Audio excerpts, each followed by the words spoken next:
Welcome to Damsels in Dialogue, a podcast dedicated to the female protagonists in fiction, film, and the stage. Co-hosted by Katie Zetter and India Marie Paul. Here at Damsels in Dialogue, we support the LGBTQ plus community and all women because trans women are women. For our second season, we have wands at the ready, and we'll be discussing the women of the wizarding world. This episode, we will discuss the students who wander the corridors of Hogwarts and endure the chaos brought upon its grand halls.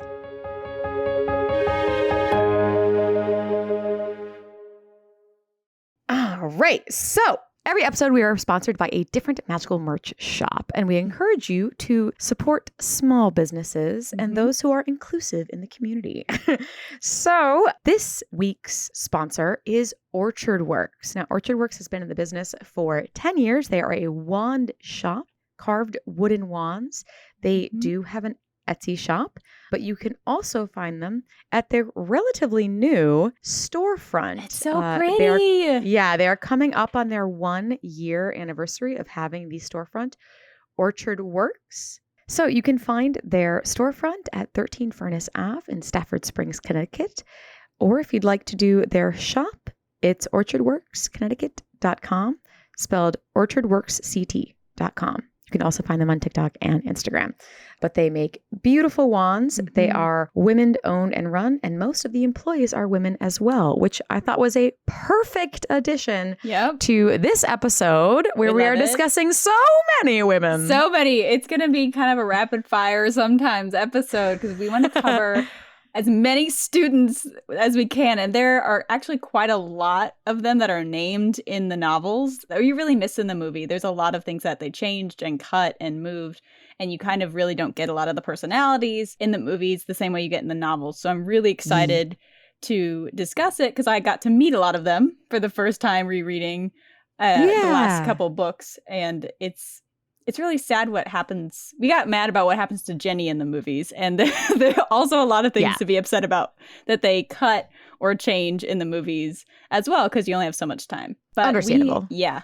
But we are going to start. So being the newbie to the Hogwarts fandom of the two of us, I looked up what the actual UK system was like, because as an American, the school system, because as an American, the idea of going on a train off to boarding school is so foreign to us. It turns out it's really not a foreign idea at all. Like, it's just what happens over in many European countries, because there are a lot of boarding school options in the UK. It can be very elitist. There's beautiful architecture and very old historic traditions with these boarding schools. And there are houses that you get not sorted into, but just moved into for convenience of grouping splitting students. Up and moving them to classes. There's prefects, like there's a lot of similarities. And I believe the author was a school teacher at one point. So this completely makes sense for creating this magical school. And the only thing magical really about it is the sorting hat aspect of it. That was really fascinating to me to confirm. I knew people went to boarding school in Europe, but it was how similar it was a little surprising to me. And even the exams, how there's the O level that you take, and then if you want to go to the next level, you take a couple years, and then there's another level. So the owls and the newts are extremely based on reality of the school systems over there. So as I wanted to confirm it, of course. As I was doing research for this, and I'm like, oh, this is just the same. They're just a little more magical in its use. It seems so whimsical for, people who are not accustomed to that culture, Yeah, the idea of not being home for the majority of the year and at a school, similar to like our college experience, is so odd and interesting culture for students to be in. Yeah, be like fully submersed. Yeah. You're with your peers. You don't have parents to talk to every day. Like that's such an interesting way of life. Yeah, and we do have boarding schools here, but they're definitely not as prevalent as they are in the UK. Now, one of the differences Andy had mentioned was the sorting itself and how they are sorted. So we wanted to dive into each group of ladies, starting by their houses. So we're going to start with the Hufflepuff house. Now, Hufflepuff was founded by Helga, and there's a couple different things that you can find about what students she accepted into Hufflepuff. there are some counts of her specifically wanting the kind and loyal. And then there are other accounts. And these are all like in the books. It's like teased different times of like, she'll just take anyone. Like, yeah. Anyone and everyone. I love it. And we love that for her. Yeah. Hufflepuffs are known for their herbology skills, their hospitality, and tend to be more modest than their peers. And some of the more notable Hufflepuffs that we won't necessarily be getting into is Newt Scamander is one of the most popular. We love our Hufflepuffs. Like I do love the idea that when they mentioned that she thought all students should be taught, so she would take, because the other founders are like, well, we only want these specific people. things. Yeah, I like that idea that she was like, well, they still need to be taught. So right. Come here. No, we love that for her. So the Hufflepuffs, unfortunately, there's really not a whole lot about them in the books. It is notoriously the only common room that we don't know what it looks like. We have never been in the books nor the movies. And it's got to be like the coziest, right? It's got to be it's full right by of the kitchens. Yeah. It's like right next to the kitchens. Come on. You're telling me they don't have the best snacks? The best snacks. They've got to be covered in blankets and comfy chairs. Like I want to see it just to exist there for a little bit. Right. But yeah, so one thing that I just wanted to get out of the way real quick, because I was like, and I reread it and I'm like, no, this sounds really The Patil twins in the sorting in book 1 are sorted into Gryffindor and Hufflepuff. No. Wait, so they've been messed up multiple times in this fandom? I had to read it a couple times. And it insinuates, it doesn't say directly, which is why I give it the question mark, but it's what? Bavardi, at least, they keep consistent on. Yeah, but poor Padma just gets tossed in all of the places. Yeah, right? Gosh, that's the only inconsistency in the books, luckily. But yeah, that was a weird funny. But there are a couple of students that we see throughout the whole thing, and a couple of students that are just thrown in because we need flavor. For extra things. So I'll say a couple named ones, and then Indy, I want you to say your favorite random Hufflepuff. Yes. But some of the ones that are just thrown in to have other names and keep the world well-rounded. In book 4, when they have just seen the younger creepy boy soaking wet, so thrilled he fell into the lake, and he gets sorted into Gryffindor. And you do see 2 other young Hufflepuffs, Eleanor Branstone and Laura Madley, being sorted into Hufflepuff as well. You also get a random mention in book 5 of Rose Zeller, who's in Hufflepuff. Good for you. Yeah, good for you. It's Rose Zeller. Well done. We're proud of you. But yeah, so which one is your favorite? My favorite, the only thing I've written down is Mystery Hufflepuff, and I just want to know who it is. Maybe it's Rose Zeller. We don't really, but she's a first year after that. So it can't be Rose Zeller, but we're going to find her at some point. She just, in book 4, she comes up to Harry Potter, the famous Harry Potter, and asks him to the Yule Ball. And this is a 3rd year, so she can't even go. So not only is she approaching one of the most famous students at the school, she just flat out asks him to the Yule Ball. And I thought she was real bold. And I'm going to get to that Yule Ball. Yeah, she's just so bold. I could have asked any other 4th year to try and get in. And not one of the Triwizard competitors. Goes for a Triwizard champion and Harry Potter. So I just wanted to give her props because Mystery Hufflepuff in book 4 is really bold. And I appreciate her. Get it, girl. Yeah. I love it. We do have a couple other more prominent ones. Yes. Which one of our two more prominent Hufflepuff ladies do you want to chat about first? Let's chat about Miss Hannah. Miss Hannah Abbott. Hannah Abbott, yes. I like her. We get a lot of her in herbology with them in class. So we get a lot of talk about her. She's friends with Ernie. So usually you see them chit-chatting. I wrote a lot of gossiping from her, where we just get little tidbits around the school. Yes, and that's a lot of, which is really sweet. You have her questioning Ernie about when Ernie's gossiping about Harry, and she's like, but he seems really nice. What do you mean? Which I thought that was important, that she first called out that he seemed like a nice guy. Yeah. And then was he also defeated Voldemort. So why do you think he's there, Slytherin? Yeah. The fact that him being a nice person was more important to her to mention. which was cool. And it took a lot of guts for her to walk with Ernie to like apologize later and be like, hey, I'm sorry. And that's interesting because she is mentioned so much as being the one gossiping about something, or she like gossips about Eloise Midget. Like there are different things she gossips about. And then for her to not take gossip as truth and to judge Harry for what she's seen of him, because they go to class together. So I think that's actually kind of interesting and telling about her. Oh, absolutely. And with her more like wanting to be in the know and chatting about the school, her being shocked. Like she was so dead set on, well, it's not Harry, it must be Malfoy. And when he's like, no, she's like described as being shocked. Yeah. that's not, you know, she had already jumped ship. She was already there. Yeah. She was already moving. Yeah. Loyal. To the next spot. You got the loyal Hufflepuff ready to go. You know, she's already moved on. Like, it must be Malfoy. And her ridiculous theory that, I mean, it wasn't, I say ridiculous, but it really wasn't that ridiculous, that her theory for Black being able to get around was that he could turn into a shrub. And that is like why things to turn like he could do it. But the word, like the best part of that is like she's not wrong. Well, that's what she's like so he close. Can in fact turn into something, which is why nobody sees him. Yeah. And he can get away with so much. So I love that we were given just like she's almost there. Yeah, she's so close to being right, but she is so wrong. Yeah, super wrong. So close. Yeah. So close. That's fun. I enjoy that was a fun random like a fun little moment of like, hey, she's still here. Being silly. Yeah.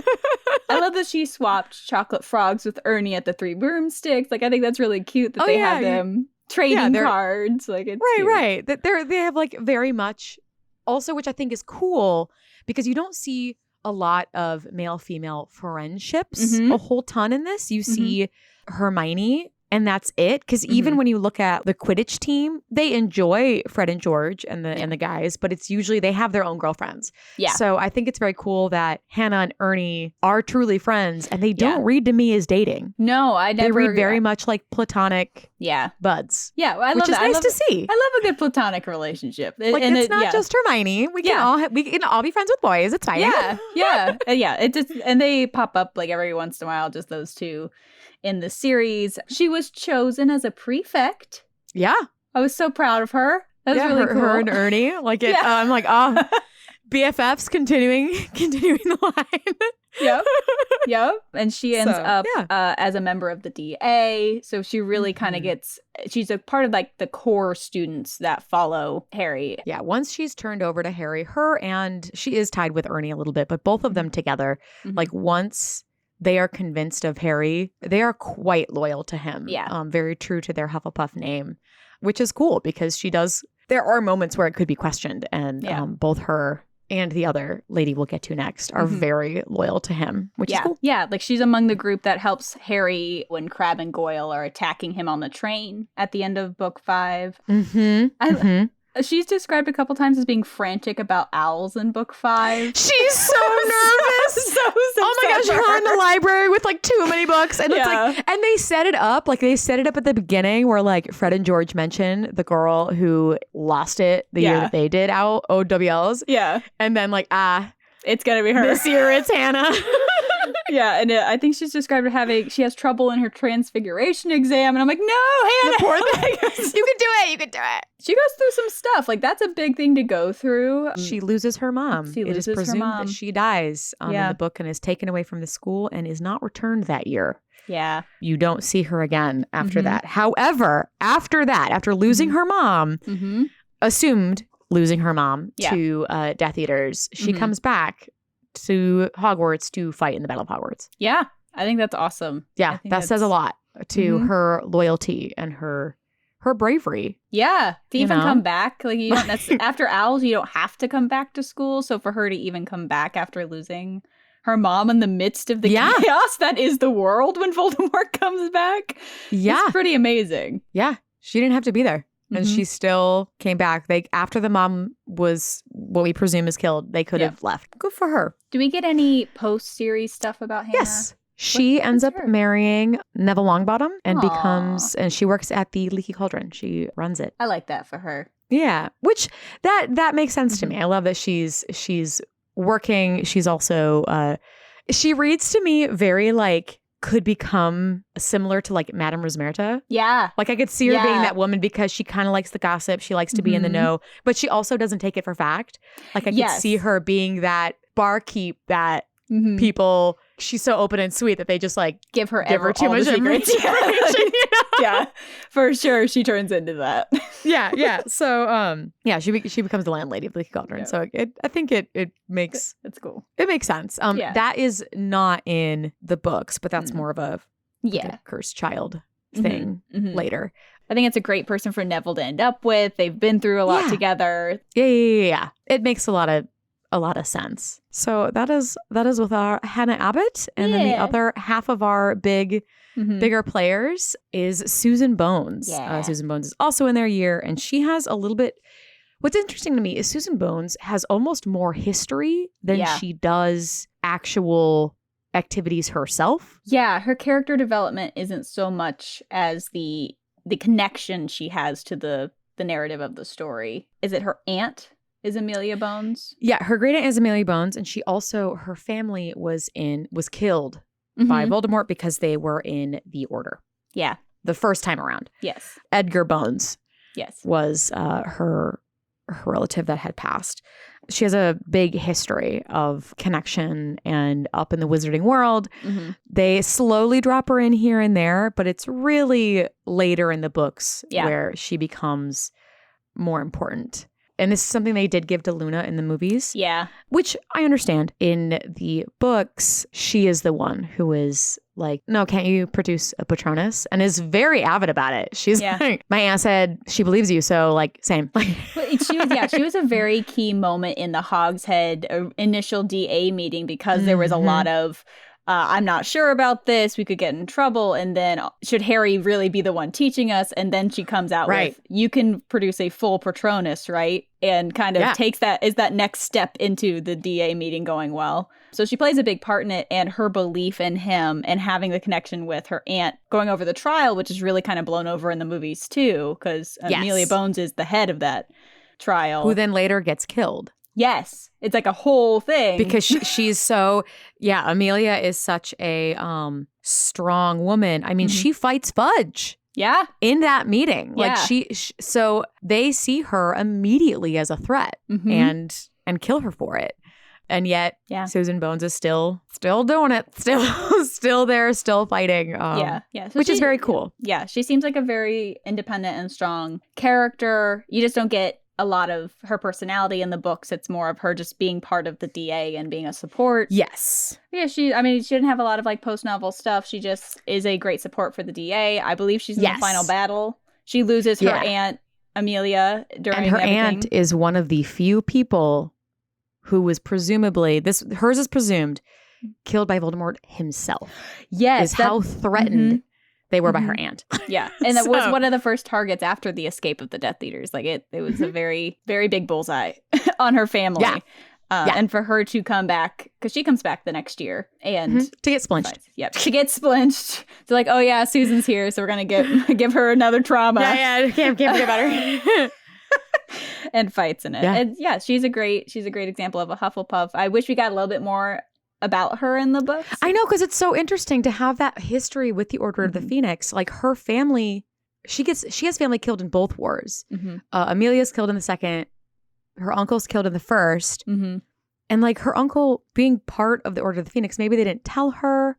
Does she know about the Order? But like she may not know, but that could have been such a like interesting thing that they also were there with the Potters and to connect, all of that. Yeah, to have other houses also connect to the Order, because we get mainly Gryffindors for the students, like parents that were in the old Order. We really get to meet like Neville and Harry, and she's one of the few from other houses that we know of for sure. So that would have been cool to kind of connect, being like, we know about the Order. Right. Yeah. But there's only so many pages. Like, it's not about Susan Bones. But we get it. Yeah. But it just was interesting. It was an interesting character that I wish we knew more about. And it wasn't just her family history. But yeah. So, but I believe that is the wrap up of our Hufflepuffs. Yes. So next up we have Ravenclaw. So Ravenclaw was founded by Rowena Ravenclaw, and to create a home for clever students. They were always thirsting for knowledge.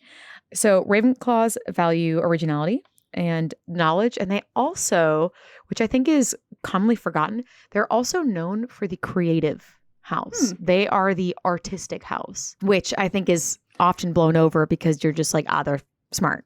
Yeah, that is but interesting. Creativity is one of the things that is about Ravenclaws, which you can really tell with their passwords. Their passwords are not actual passwords. It is a creative but also intelligent, essentially pop quiz. It's like you get a riddle or a questionnaire, but how you answer it doesn't have to be just a multiple choice like question mark. Right. Like it can be artistically done, and the door's like, cool, come on in. Yeah.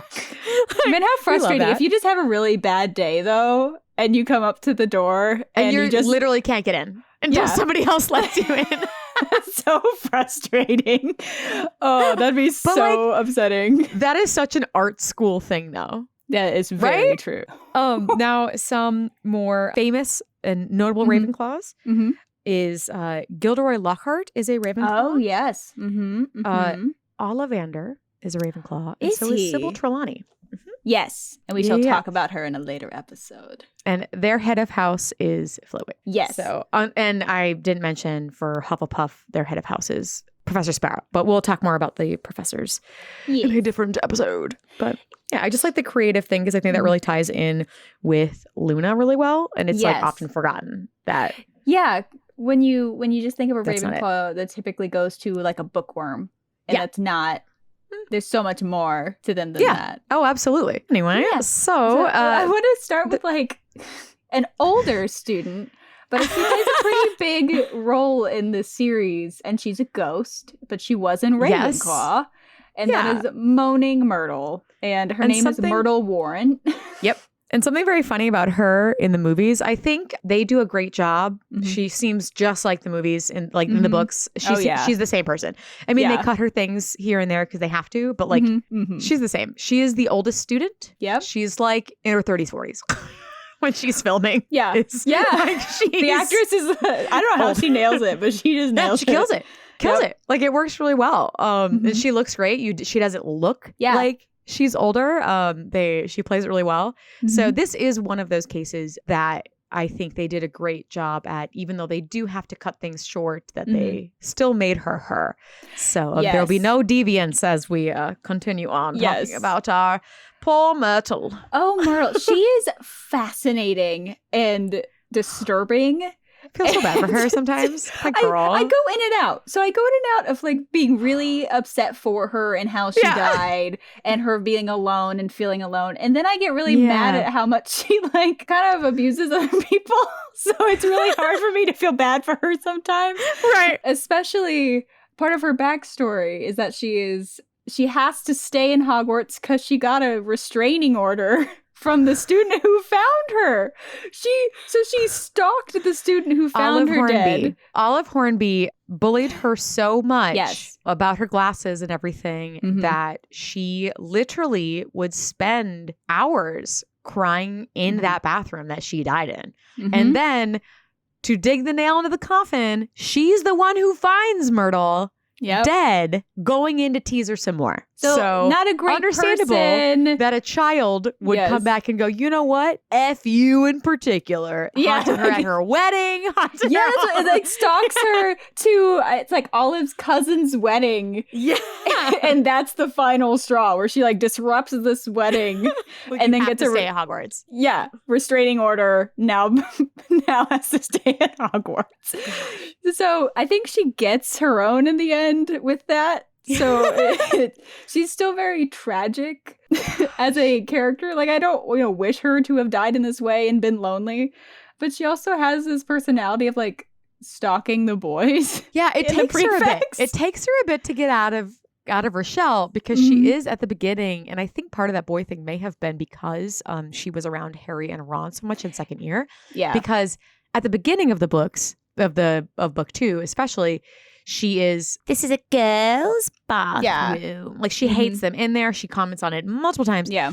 Boys are gross. And it isn't until the end of the book that she is like, okay, maybe boys aren't gross. Yeah. Because we see her like go through puberty. She's young. She's young and like she like doesn't go through puberty though. She just like like we're in this weird teenage phase forever, which has got to be a thing. Right. You know, the poor thing has like high emotions all the time. Yeah. So like, you know, everything's all over the place. Like she never got her, you know, her hormones never balanced out. Yep. I could see her before maybe enjoying the school and not saying anything about it. Yeah. But now that she kind of sees them as friends. Yeah. She like that's like she like presents herself to Harry much more often, and how in previous years she may have secretly done things like spied on Cedric. Now she is not afraid to tell her friends that she does that. Say that very skeptically because they are not friends. Yeah, it's she I wrote down a line that just like hit me. It was, my life was nothing but misery at this place, and now people come along ruining my death. Like such a dramatic, I mean, sad, I would be tragic. too though. Yeah, because I don't fault like, her. Oh my gosh, the amount of games she brings up. Yeah, like she didn't invent those. No, she's been in the school for 50 years. And something that I was thinking about, it's tragic to think about all of these games that she brings up and all these things that she talks about that have been done to her. And these people, most likely who tormented her for years, are all still alive. And at this point, their kids are at the school. So she has now seen these people who treated her terribly grow up, get married, have kids, have a family, have everything she can as a preteen young girl, doesn't understand, and is dealing with that. Yikes. I mean, she's a drama queen, but she's also, once again, a kid. She's not an adult. Yeah. So I'm like, man, this guy like super sucks. Yeah, this is for you. Yeah, I would not want to stay as a teenager my whole life. So, or my whole death. Right? Forever. Like, forever. For all eternity. Like she's such a interesting character that is tragic and is kind of funny at times. Like when she comes into her own and is friends like in book 4 and is helping Harry in the bath. She's comfortable and can make these comments that are silly. Yeah. I like that she randomly goes to the lake below sometimes and knows what's down there. In the books, she helps Harry in the lake, correct? Yeah. She just like sees him and is like, here you go. Like she doesn't like assist, but she pops up in the middle of she's there like, hello, it's over there. You know, so, like scooting around, watching her BFF, who she was. I think this was cute, and this is another thing that like Ron notices. At the end, she's a little disappointed at the end of book 2, where she's like, oh, you're alive. Yeah. And Ron's like, I think she wanted you to stay with her. Yeah, 100%. And I think he's right. Yeah. I think he's right. Like, she wants a bestie for all eternity. Right. The poor thing, because she's with a bunch of ghosts who are so much older than her too. One thing that I'm like, it just didn't age well. Yeah. And I think 2 things of that didn't age well. One was the comment about Cedric, that almost all of the bubbles were gone. Yeah. That I don't think aged well, because that's like a consent issue, because he did not know that you were there. Yeah, that gets really creepy really fast. I don't like. I get that, like, trying to be funny, but like didn't age. Yeah. The other thing that I really, really disliked that didn't age well at all was the suicide joke she makes. Yeah. I tried to kill myself and I'm already dead. Ha! That's not funny. That's not funny. Like, she was not saying it as a joke, but it was meant to be drama queen joke. And it just like... Yeah. Yeah. It was the late aughts that those were coming out. And it wasn't funny then, really. Well, that's in the book. Oh, it's in the book. That's right. Yeah. Oh. It's in the book too. Oh no. Yeah. No, it's still not like... Yeah, it's not like, funny. Both circumstances are not funny. It was really interesting for book 6 when she comes up again as Draco's confidant, because I think we get that in the movie for like a hot second, but really if you think about like Draco really confiding in her of all people is really interesting to me. Yeah, it's another safe haven. It's another idea he gets from Hermione. He gets a lot of ideas from Hermione, and this is one of them. Unintentional from Hermione, but other ones he does get on purpose from Hermione. Yeah, you learn a lot about her, and she does want that friend, and she is devastated when he's injured. And it's tough for her because these are two people who she sees as friends are almost like Harry would have killed Malfoy. Yeah. He didn't know it. He didn't know. But he would have. If Snape was not there first, Malfoy would have died. Yeah. Yeah, and that's so you have this ghost who has just wanted a friend, and then kind of thinks she finds them in the Golden Trio, and specifically Harry, and then finds it in his rival in book 6.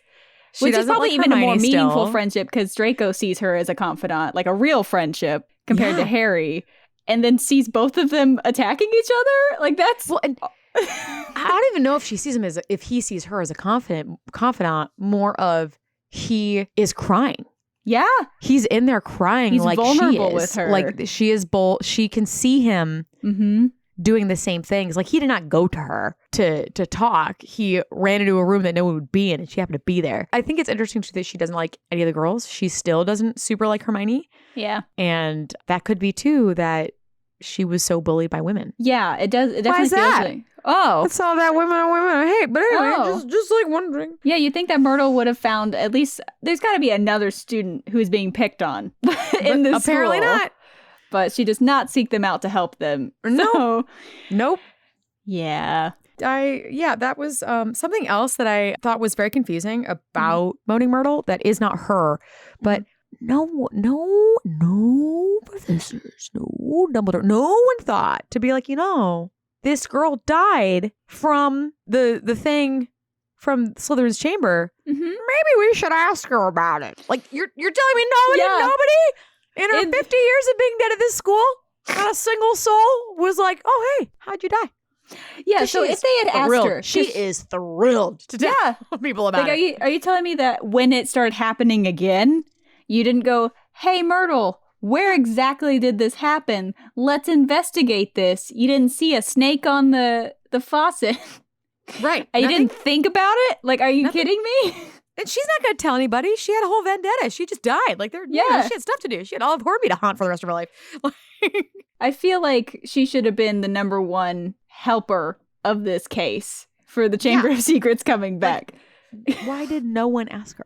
It doesn't make any sense. Not a single soul go, maybe we should ask the person who died. From this exact thing. So I don't know if that was a Tom Riddle thing that he was able to charm his way out of it, because Dumbledore also wasn't headmaster at the time. It was Dippet, and Dippet seemed very excited for it to be over. But you'd think Dumbledore would have done something. He seems like somebody who isn't confined to the rules of my boss said this, so I'll do it. Yeah, like even if he just had gone and visited her, I feel like he would have tried to get all of the information. Right. So that I didn't understand that, because it's not like she's not like, let me tell you about my death, but she's not like sneaky about it. No, she's not trying to hide they it. asked her, she's like, heck yeah, please let me talk to you more. Here, you want to hear about she does enjoy telling her death tale. Yeah. Which is, I think, a fascinating trait of hers. It's the most exciting thing that's ever happened to her. Like, it's the coolest thing that's ever happened to her. This poor girl. Which sucks. Yeah. Like, it's so tragic. Yeah. But she's a Ravenclaw. Yeah, she was one of the biggest like side character Ravenclaws. It's interesting to me that we never find out how old she is, what age she was when she dies. Yeah, we don't get exact. We know that she died in 43. Yeah, but that's it. You don't get to know, because for all we know, she has pimples and everything. So she could be anywhere from like 12 to 15, like truly anywhere in that age. Oof, that's a rough age to die and be in for the rest of your life, for the rest of your death. Yeah, right. Okay, let's quick go through some of our mentioned Ravenclaws, the group of students that went in with Harry his first year, who are never mentioned again. Mandy Brocklehurst and Lisa Turpin. Welcome to Ravenclaw. Yes, come on down. I think one of my favorite. Oh, another one that doesn't get mentioned again. Orla Quirk, who she gets for the younger creepy boy in book 4. Yeah. But my favorite mentioned like 3 times total, but her family's mentioned a few other times, is Miss Fawcett. Yes. Miss Fawcett, who they don't say her first I was about to say, I have a question mark Fawcett. They just say Fawcett. Her family is mentioned a little bit. Her family is mentioned, like they live, I think, close to the Weasleys. They're like casually mentioned of like, oh, are they coming to the Yeah, match? No, okay, but like not her specifically, just like the family as a unit. Yeah. But yeah, she is mentioned very, very few times. One is getting a nosebleed during the failed dueling club. Yep. And she gets 10 points taken from Ravenclaw. Yep. Oh, for making out with Stebbins from caught in bushes with Stebbins.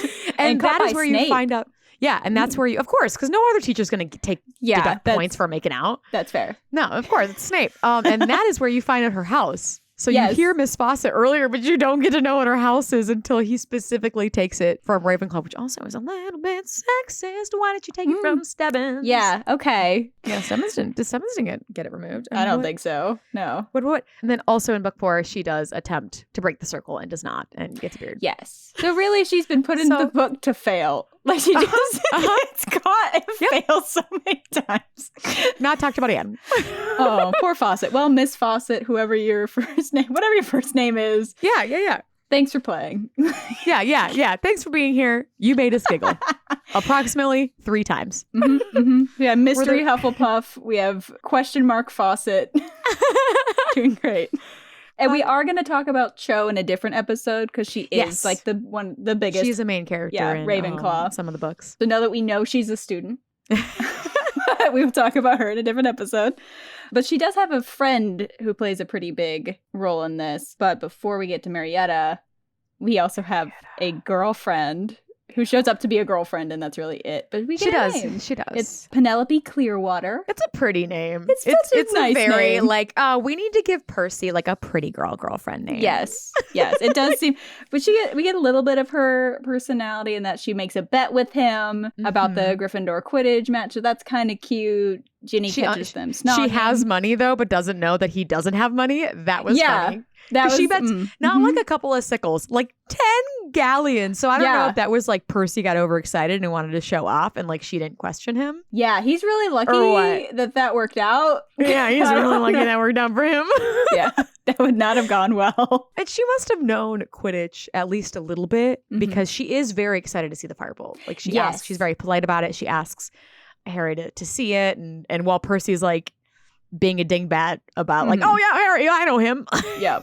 She's just like checking it out and like passes it back and says thank you and like moves on. She seems pretty sweet. We get a little bit of what she likes with the Quidditch and she definitely is more into her physical appearance too. Yes. Which I think is a very normal girl thing. Oh, for sure. That Hermione goes back and forth from being like, no, that's dumb. But yes, that's cool. Which is weird to me. But she is very confidently, I don't know, I see her as a very like the average of how they feel about their image. Because like she's the one who had the compact that Hermione used. Yes. It wasn't Hermione's, it was hers. And then also I think it's so funny that her little her picture that they have of her, she's like when she has spots, she's like desperately like doesn't want Percy to see.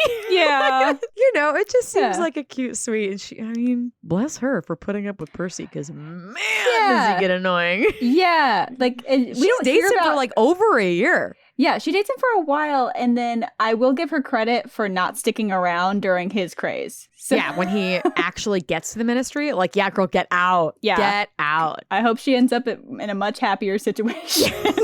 She was really sweet. I think it was interesting to me that I wasn't as big of a fan of, because she is also a prefect. She, you know, but something that I didn't like, and I think this was truly just to tie her explicitly to Percy. She's not named like until she is petrified. She's literally not named until the twins are like, oh yeah, that girl's Penelope Clearwater. He's upset because she was a prefect too. Yeah, like we meet her multiple times. Yeah, in book 2 and do not get her name. It's Percy's girlfriend. And that's it. They don't even mention her name when they bring her up into, and they're both petrified. Yeah. Nobody's brought to see her. Yeah. It's just they're brought to see Hermione. I do think that is very cool of her and says a lot to her character that this young girl who wasn't at the Quidditch match as well, like Hermione immediately tells this prefect, which feels very Hermione to me. Yeah. And that like about the situation, and Penelope's like, all right, I'll get you. I'll help you. Like, let's go. Gives her the mirror and is with her. Like they're both is just on it with her. Yeah. Convinced this all makes sense. Yeah. That gets gone over a lot. Like you just don't. Yeah. That's a big moment. Right. Can you imagine if a younger student ran up to you and was like, I know what's in the Chamber of Secrets. There's a big snake in the school. Like if she didn't fully trust Hermione, she would have died. Yeah. Because she would have been looking for it, not looking in the mirror. Yeah. So I think that's just something interesting about her character as well, I think. Yeah, she's a smart one. She listens to reason and knows who to trust. So yeah. But she's in it very little, but she's a cute. Thanks for she being has there. An impact, yes. Yeah, can't believe because she starts dating him at the end of book 1, all of book 2. Yes. Dates him all of book 3. Yes. Over 2 years. Yeah. We don't get any info about the breakup either. Like we just No. But I agree with you. I'm sure she saw what he was becoming and was like, nah. Yeah. And he probably didn't think anything of it because he was I'm in ministry now. I'm important. I have things to do. Yeah, I have a feeling, my gut tells me that as soon as he got that job, he completely started ignoring her and she was like, and peace. Yeah. I can do better. Yeah. You're being weird. Yeah. So good on you, Penelope Clearwater. Yeah. Impressed that he got you with how pretty you are described and how chill you are. Yeah. I don't know. Yeah, you dated down for a little bit, so I hope you dated up after this. Truly. Yeah. Shall we move to, yes. We do love Cho Chang. Mm-hmm. But Cho Chang, who are you? Who are your friends? Who are your friends? I was really upset that Marietta wasn't in the movies because she was such a big character in book 5. She was just the stick in the mud because she didn't do anything. She didn't change. No. She didn't arc. There was nothing. She just was super, super against Harry the whole time, and then tells she's the one who outs to the DA to the school. Which makes sense. That's all she does. That Cho doing it doesn't really make sense. No, they try to cover it up with the Veritaserum and all of that, but she from the beginning didn't want to be at the Hogshead. But it does show her loyalty to Cho. Yeah, that she came along anyway and was putting herself in so much danger because we do get that her mom works for the ministry. But so does half the other members. It doesn't. I'm not excusing her choice. She's just not nice, and I was very confused when Cho was still her friend later. And I think it's well deserved that she gets a nasty face for and no one fixes it. No one knows how to fix it. That fascinates me. Well, Hermione never tells anybody that she did it. Well, that's a whole other thing that I have in Hermione's notes of like, why did she not tell anyone after that was fixed? Like, she comes back the next year in book 6. It's better, but it's not gone. It's not gone. So she's been dealing with this for a year. She deserves it. But yeah, it surprises me that Cho is so loyal after that and tries to defend her. I mean, it's tough. It's I hard. see like at right at the get-go when it first happened, I could see that maybe it hasn't sunk in yet of what she did. Yeah. But to then be on the train with her the next year is kind of what bothered me a bit. I'm like, what claws does she have in you? I wonder, she literally shows nothing else. Everything else, the only thing she does in this book, and it happens multiple times, is glowers at Harry and tries to get Cho away from him. That's it. And she doesn't change. She doesn't apologize. She doesn't do anything. And I get the feeling maybe they've been friends forever. Like maybe it's an old friend, which is why Cho would stick by her and forgive her. Right. And maybe she really likes Cedric. And maybe she thinks Cho being with Harry is a bad idea, so she's trying to be a good friend. Like, I don't know. Yeah. She may be the only friend that stuck around after that. Yeah. Because Cho used to be seen, every time she's described, as around a crowd of girls. She was very popular. And now she only has this one friend. Yeah. Which I also thought was interesting that they don't name her for a long time. Yeah. Yeah. Because she's not named like the first handful of times you meet her. And then you have to like connect the dots like, oh, it's that person who was this with girl. Yeah. Yeah. Who was with Cho. And so I have mixed feelings because obviously she deserved the jinx that happened. Yeah. We assume that later it probably gets changed and we hope that maybe someday she doesn't have to deal with it. It's covered with makeup. But even when push comes to shove at the end, she has to be confronted. Yeah. Because she's still like without any serum, she's still like these people. And that's a big deal for her to do that. That is beyond just, oh, my friend wants to date this guy I don't like. Yeah, no, you're condemning everyone to potential expulsion because of this. So to do that, it makes me want to know what like what was the push? Yeah. Like what was the final straw? Did Umbridge corner her and she broke? Like what? No, she didn't break. She went to her. Oh, she went to. Yeah. Oh, Mariette, she went I'm to trying. Umbridge. I'm trying to help you. She went to Umbridge. It was after Christmas, so I don't know if this was she had talked to her and had found out that they were kind of maybe together and like Yeah. But I don't know. She went to her. That's why Umbridge is so excited. She's like, you just came to my office and told me. Like there was not a. That's right. She wasn't. Serum moment voluntarily went, I'm going to throw all these people under the bus. And something else that bothers me is it at this point, especially with the DA, would not be a secret that she is abusive. Yeah. Because multiple people have bloody hands and ruined hands. Like it's not in the movies. They make it seem like it's just Harry. It's not. Lee Jordan also has bloody hands, and we can only assume that others do as well. And Lee Jordan is part of the DA. So you're telling me after how many of these sessions with just you and for them to not notice Lee or Harry couldn't use their hand for a session or two? Like, I would find that hard to believe. You know, So you know what really, the consequences are. You know, like for her to go to, that's why I don't understand that there wasn't a breaking point that we saw in the book for Marietta, that it just happened. It felt like convenient timing without like potential cause. It was tough. Yeah.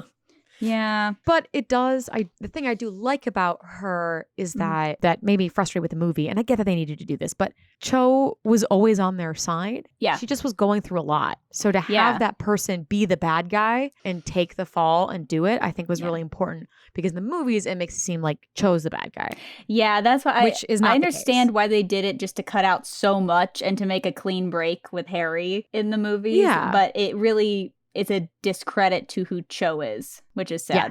Hands down. Sorry, Marietta. You have to live with boils and stuff all over your face for the rest of your life. The final big Ravenclaw member that I have is Padma. Yes. Who is a Ravenclaw.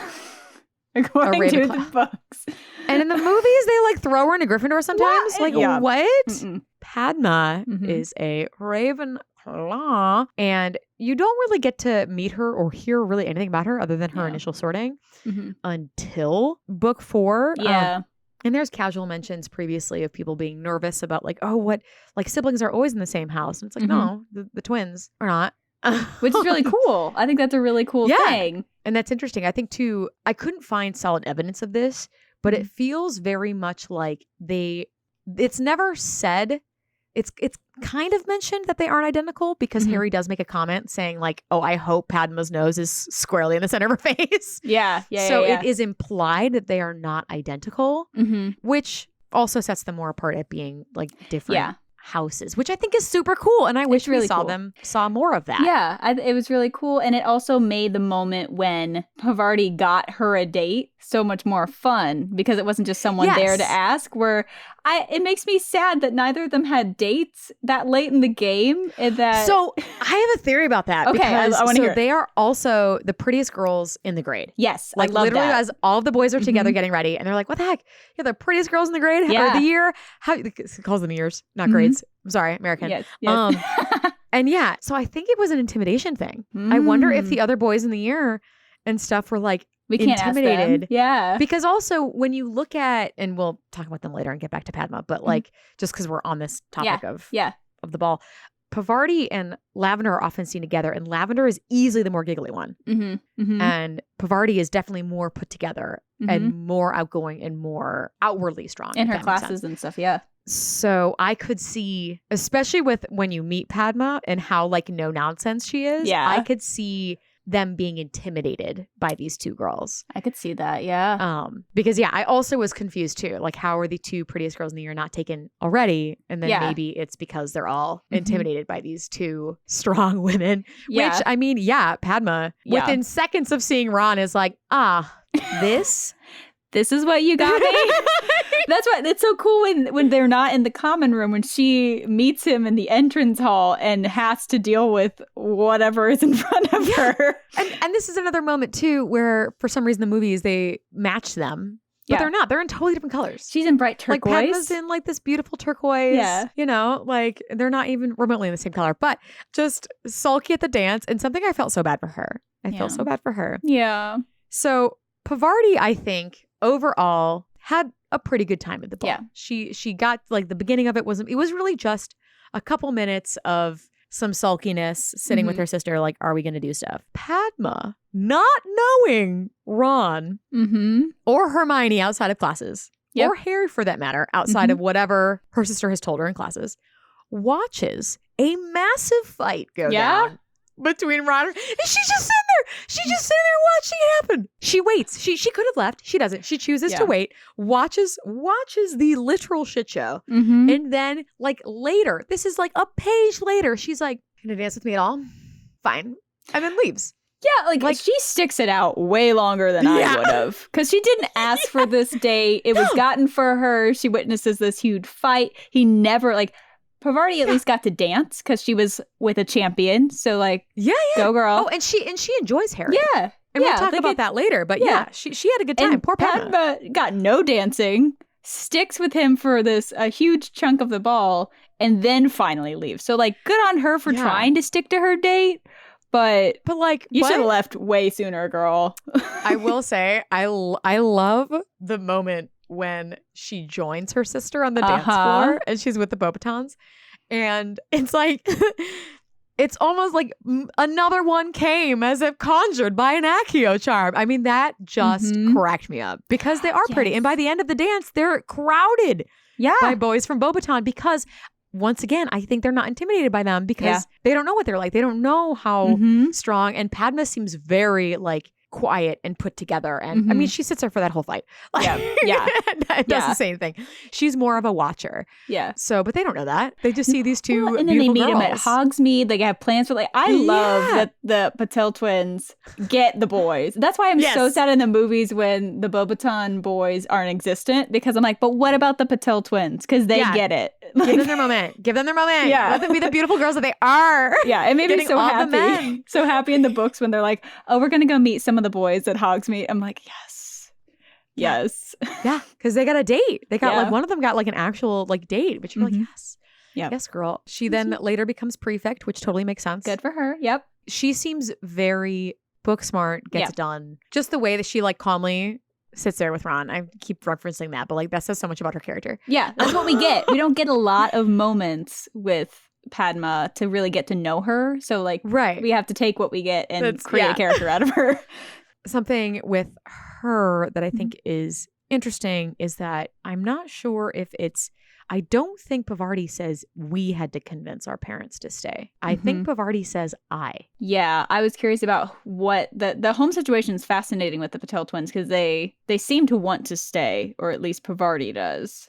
Yeah, I mean Padma stays with her obviously, but but it just was interesting because Padma is so much more logical. She may see this isn't safe. Yeah, but I'll go with you. Yeah, you know. Yeah, so she stays at Hogwarts, but I could see a moment where they had a discussion about it. And they leave for home when Hogwarts is attacked in book 6. Yeah. So and they do finally go. And they don't come back. The next year they are not mentioned. I have that they're in the room of requirement. Yes. They're in I'm wrong. so they did come back. They come back and they're mentioned as being in the hideout with everyone. Yes. And they do go fight then because everybody has to leave. But it's very passing. It's like one sentence when they say that the twins are probably in there or something.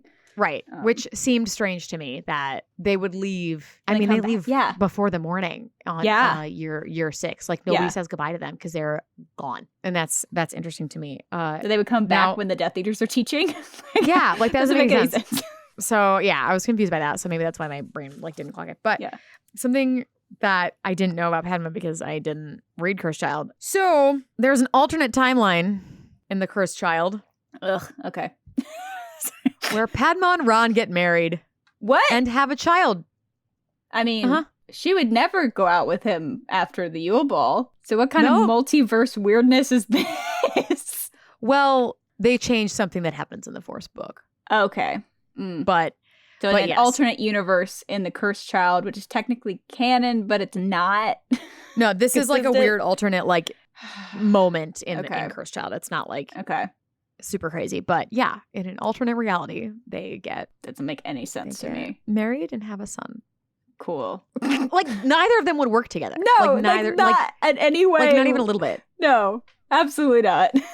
Like, Ron needs someone to kick him in the butt, but not that hard. No, that she would not put up with that. Absolutely not. We only get a glimpse of her in the book, and I just cannot believe that she would put up with anything like that. No. Hard pass, hard pass.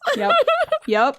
So, yeah, but I believe that is the end of our Ravenclaw. Our Ravenclaw students. Yes. Moving on to our Slytherin student. Slytherin House was founded by Salazar Slytherin, and he is the one who famously left the quartet, if you will. Yes. Because he only wanted purebloods. He does, really like who he feels will be the most ambitious and strongest and things like that. He keeps an eye out for the elite, if you will. Yes. Slytherins are categorized as being very protective. They can be aggressive and very competitive. They do make powerful enemies, which you see in this book very much. The Bloody Baron's the ghost of that house. He's terrifying. Terrifying. Oof. And notable Slytherins. I'm trying to, when I say these notable Slytherins, I'm trying to list ones that are actually like big and famous and not just like Draco Malfoy. Yeah. That's and fair. like ones in the book. Yeah. So for this one, which they did give a little after in different canons, not in the books, is Merlin. Merlin is Slytherin. That is our little the snakies. things of our little snakies. And there aren't very many women mentioned. There's not a whole bunch of named ones. A lot of the Slytherin house is kind of lumped into like a group of girls. We don't spend a lot of time with them because they're seen as the evil house because it's easier just to do that. But it's dumb. It's really unfortunate. I think they had a chance to like make life complicated by having good people in Slytherin and then just didn't. But I have a lot of feelings. I'll probably go on rant in after hours about that at some point. Yeah. No, I'll join you. Like, that's really frustrating. So, I mean, there's really one of them I have feelings about. The other one, I'm like, yeah, you needed a bad girl. You needed a generic bad girl. Get it. Yeah. Other than Millicent and Pansy, were there any others that you wanted to? I didn't have any, like, even in the sorting hat scene, I didn't even write down any that get sorted into Slytherin. No, because, like boys do. Yeah, but there's hardly any girls. But they don't mention any girls listed. Yeah. Which really shows a lot when you're pulling apart specifically the women. Interesting. Yeah. Maybe it's on purpose so that because she does categorize it as evil. Maybe it was like supposed to make it like men are more evil, but it's all complicated and messy, and I don't like it. Yeah. I also don't like that the two women that we do talk about are described as essentially ugly. Yeah, that bothers me because to me, and Pansy's the bigger one of the characters, but she seems like this stereotypical queen bee, bad, like mean girl. Yeah. Of and the I didn't school. mind that. No, you get one of those. Like it makes sense. It was kind of nice to have. I was kind of bummed that they kept forgetting about her because, like, she wasn't. She was in book one. The only sorting mentioned is Millicent. They don't mention Pansies, and then they just like continuously forget about her. Or she sometimes has a group of friends. She sometimes doesn't. Yeah. Sometimes it's the girl gang. Just to finish Bulstrode real quick. She's also the reason why it's a cat. Yeah. In the book too. Why? Because she has cat hair on her. Yeah. Like she's put in for that moment. Yeah. I mean, she also is described as large, square, heavy jaw, aggressive, and is bigger than Harry. She gets Hermione into a chokehold. Yeah. And she's so much bigger than Harry that Harry has trouble getting her off Hermione. Yeah. Is everyone in Slytherin just a big brute? That doesn't make sense to me at all. Pansy's face like a pug. I think she was cute. The movies, I think they cast her really well. Yeah. I liked what they did in the movies because that's how I envisioned her. She seems like she probably was pretty, probably got to be the mean, nasty girl. And like is pretty much only mentioned when she's mocking Harry or she like making fun of him. She gets into it with Hermione as like the big one is you have this like girl rivalry. Yeah. And then it peters off. And she's interesting too because I feel like she's kind of pinned as the girl who wants to date Draco. Because she's always with him. Yes. Yeah. And I think that's an interesting relationship that we don't really get to get much of. Looks for greatness as per her family lineage. She has family who was in Minister of Magic. And she wasn't traditionally a Death Eater. Like her family wasn't Death Eaters, right? Maybe we don't know. Let me double check. But if you're in the ministry... They do have the list of all the Death Eaters. Because she seems shocked when... Not shocked, but she seems a little more surprised when Draco in book 6 is talking about like the Dark Lord specifically. And she's still on board, it feels like, but not as necessarily as happy about it. I don't know. Right. Maybe I'm projecting. She doesn't want him to leave. Yeah. This is her, she, Yeah. she's stroking his hair while his head's in her lap. Like That she is wants such him. a weird description to me. It's like, okay. So she I desperately always pictured them as dating at that moment. I thought so too. Like they go to the Yule Ball together in book 4. Also, like when she's made her appearance is made of fun of by Hermione, it could just be petty. But I don't think Draco would date someone who isn't gorgeous. I feel like he'd be absolutely shallow enough. Like that family would expect him to go to the Yule Ball with a gorgeous pureblood. A Slytherin. Yes. Yeah. Yes. So yeah, and she's wearing pink. She's wearing like fluffy pink or something is how her dress is. Yeah, like fluffy pink. It's and I'm like, that okay, I get it. Like it's the mean girl aspect. You're being feminine. You're being yeah. So I just was bummed that she was in and out of it because I thought it was kind of nice to have that that girl adversary. Yeah. Although they brought her up at the end in a great moment, being like, "Well, I guess we'll just why don't we just give Harry to them?" Yeah. And when the whole school unanimously is like, "She'll be first." Yeah, get her out. That's a very bold statement to make in the middle of people who are clearly on Harry's side. Right? I do enjoy that they bring her back for a big moment. Yeah. Because of course she was at the school. She had no problems. Yeah. They weren't in any, she wasn't in any danger. Yeah, she is prefect. We get her to be the Slytherin prefect, which is fun.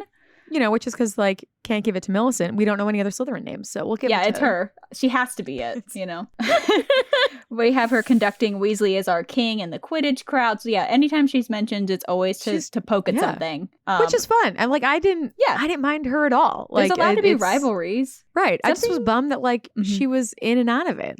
Just make her, because then later she loses all her friends. Yeah. Later she just becomes part of the trio. Yeah, which is weird. She would have I feel like she has an entourage. Yeah, by book 5, she no longer has an entourage, and it is depicted as her with Malfoy. It's like she started dating him, and now they're just together. Yeah, I feel like she would have end minions. up with him. Yeah, she doesn't end up. They don't end up together, but I don't know why they got rid of her friend group and just put her in with Crabbe and Goyle. That seemed very strange to me. I get the sense that when she would become a prefect, she would end up with lower year minions. She seems like that kind of person to gain the power of minion Slytherin girls, which would have been really fun. I do appreciate in book 6, she says that people find Ginny attractive. So she doesn't seem catty about it. It's just people think Ginny's really attractive. What people talk about. Yeah. She's not catty all the time.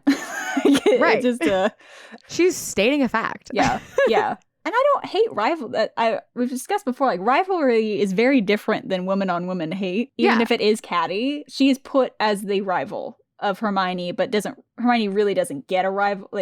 No. And she could have. She had one for a hot second, Parkinson. Yeah. But just to round it out, Parkinson, the Sacred 28, a lot of the people we've mentioned are in that list. The Abbotts are part of the Sacred 28. Millicent Bulstrode. Ah, there she is. And so is Parkinson. Yeah, she'd have to be a pureblood for Draco to hang out with her. Yes. Oh, hands down. And unlike Crabbe and Goyle, her name, her family name, is not brought up as a Death Eater that is currently active. Right. No. And wasn't in the past either. They're they're on their side. But yeah. So it seems like she was, when Draco was talking about it on the train, it feels like she was a little hesitant about how deep in he was, but wasn't stopping him. Oh, no. It feels a little narcissist-y to me, where she never becomes one, but is around right. It. Yeah, she's a great mean girl. I wanted more of her actually in it. I think it's a great. I know. That's why I was kind of bummed that they just kind of got rid of her a little bit. But I mean, what are you gonna do? Yeah. Unfortunately, those are our two ladies from Slytherin. That's it. So annoyed they couldn't. No more. Okay, that's fine. Yeah. What can you do? But we have a lot of Gryffindors. Yes. So let's get into the Gryffindors. Yep. So Gryffindor was founded by Godric Gryffindor. You have the classic traits of brave, proud, those kinds of things. Tend to have lots of courage, determination, chivalrous, but they can be very reckless at times. Yes. Oh, and the head of house for Slytherin is Snape, and Slughorn won for a second. Yes. So sorry about that. And this one is Minerva. Yes. Yeah. I'm so excited to talk about her later in another episode. Oh my gosh, yes. There are quite a few Gryffindors. So we are going to get through some of the more mentioned ladies. Yes. And then we'll work our way up. As for girls who are just like casually mentioned or not in it very much, you have like Laura Madley, who's sorted into Gryffindor with the creepy boy. Yes. The only other one that you get for a hot second is Romilda Vane. She's in one book. Yeah, she's in one book. In book 4, we have Natalie MacDonald. Oh, yes. Is sorted. Book 5, Patricia Stimpson was the girl who Fred and George said was fainting during the owls in their year. And we have Vicky Grobisher, who tried out for keeper, but was too busy with all her other clubs.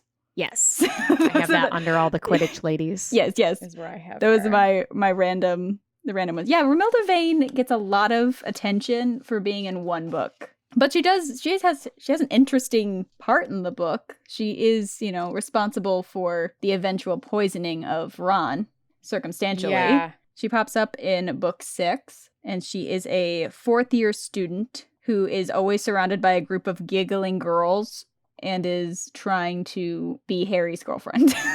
Just trying very not hard. Not even for him. No, just without consent. Without consent is so I don't give her rude. any credit. That is so I hate that. Yeah, it's very specifically doesn't like Harry for anything other than his popularity. She becomes the mean girl because she's surrounded by a group of giggling girls.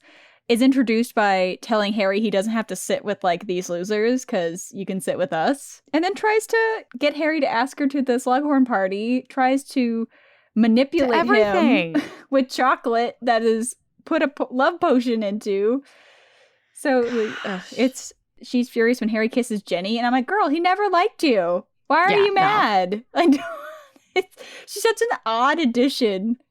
It's just, and then like literally never comes back. Like she survives the Battle of Hogwarts, and that's all we get. Because she's in the movies. Yeah, she's on all of the Pottermore Wiki thing, but she's really not important. No, she's really not. I really feel like that could have been cut out, and it could have been like someone gave him chocolates as an admirer. I feel like she could have been skipped.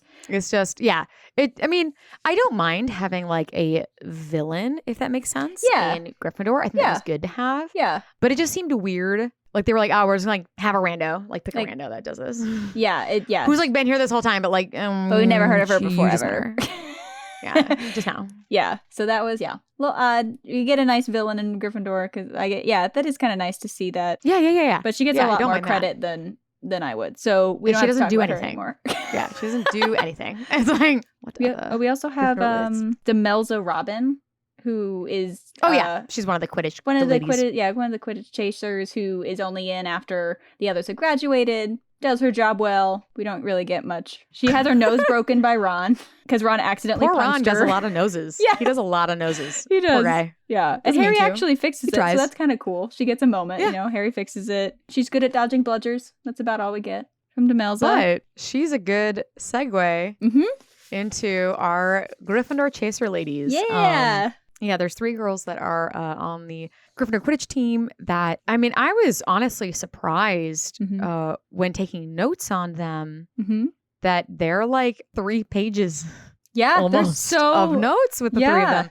Because now it is three girls that they have notes on, but they are mentioned a lot because it's an important part of Harry's school career is with them. The Quidditch ladies are really great, and the one I have the most stuff for is Angelina. She becomes the captain. Oh, yeah. I love that we get a person of color who is not mentioned as a person of color for a few books. Yeah, that's true. I don't have it until book 4 is when she's that's described. When they talk about it. Everything. Yeah.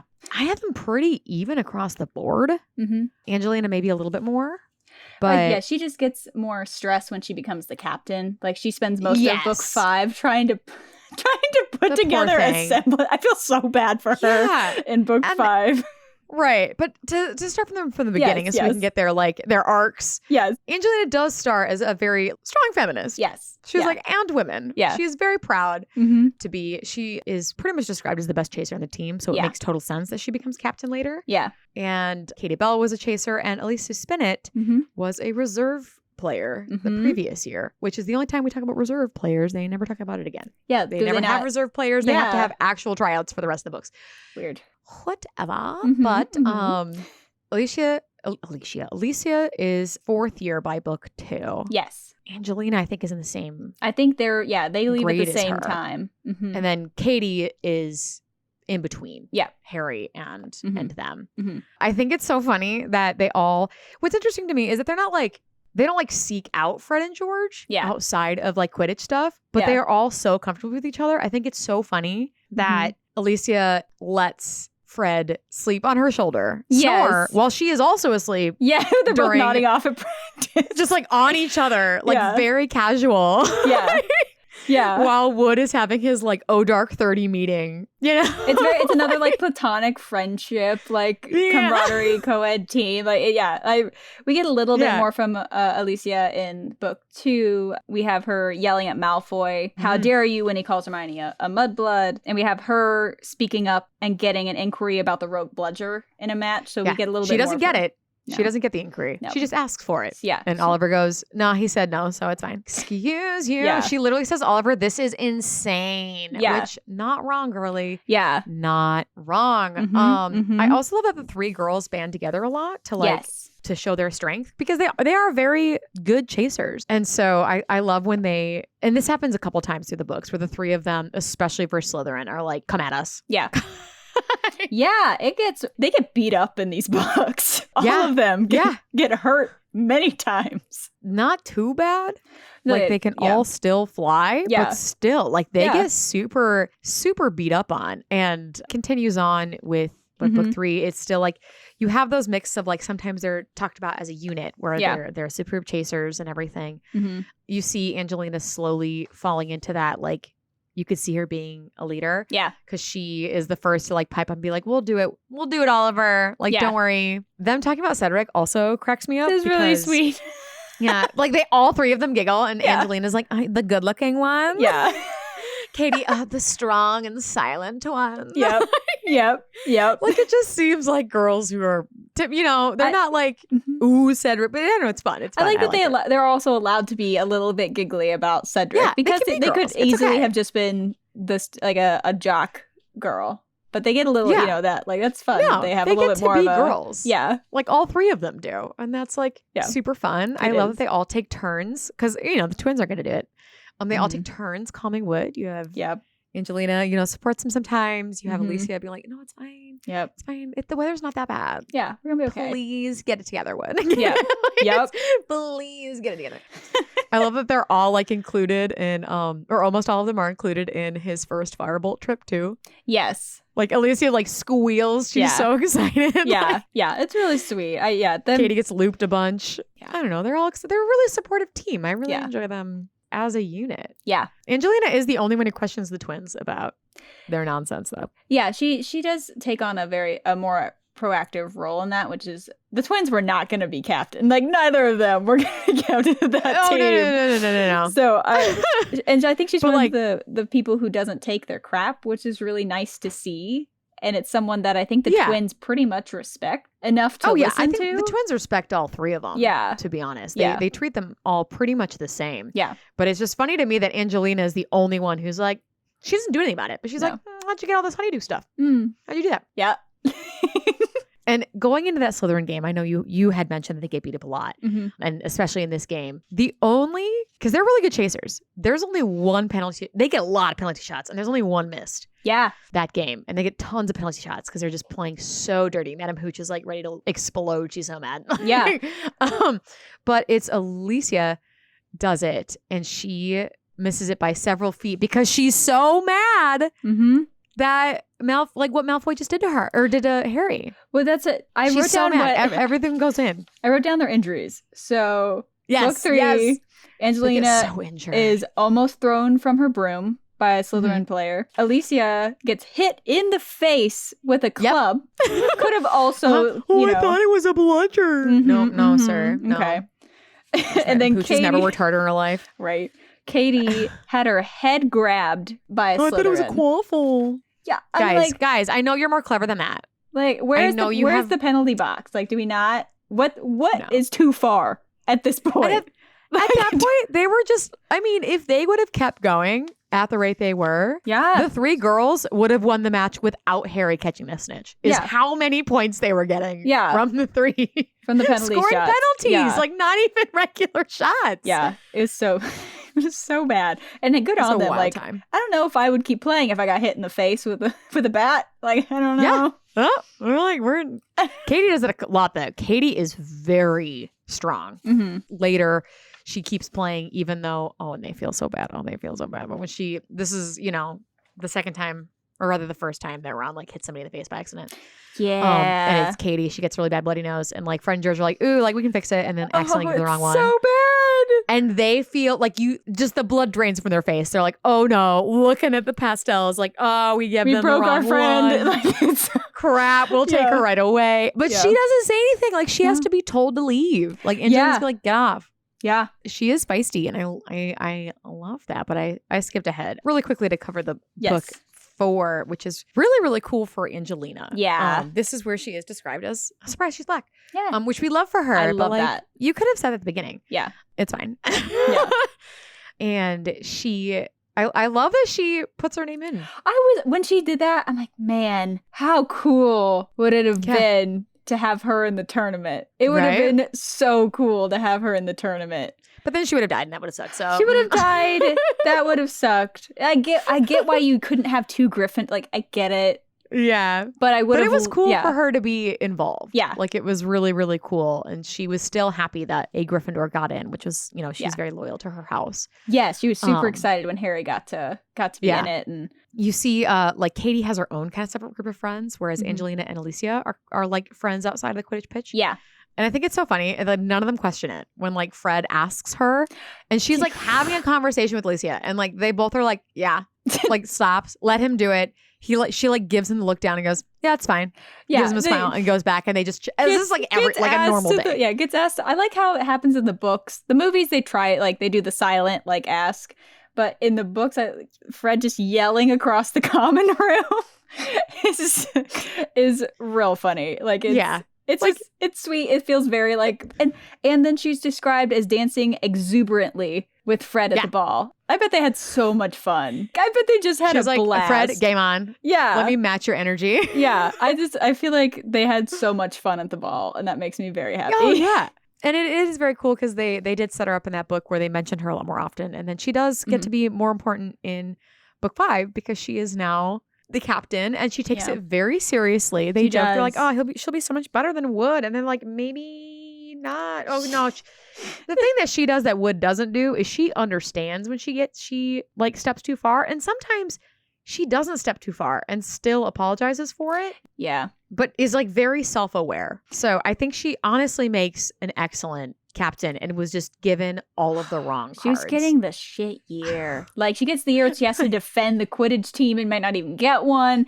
Harry's missing practice. Like, she's trying so desperately in book 5. And I think it's so cool that she wants everybody there for tryouts. Yeah. She really, really wants them all to be there because she wants everyone to mesh. And even how she picks the teams. Yeah.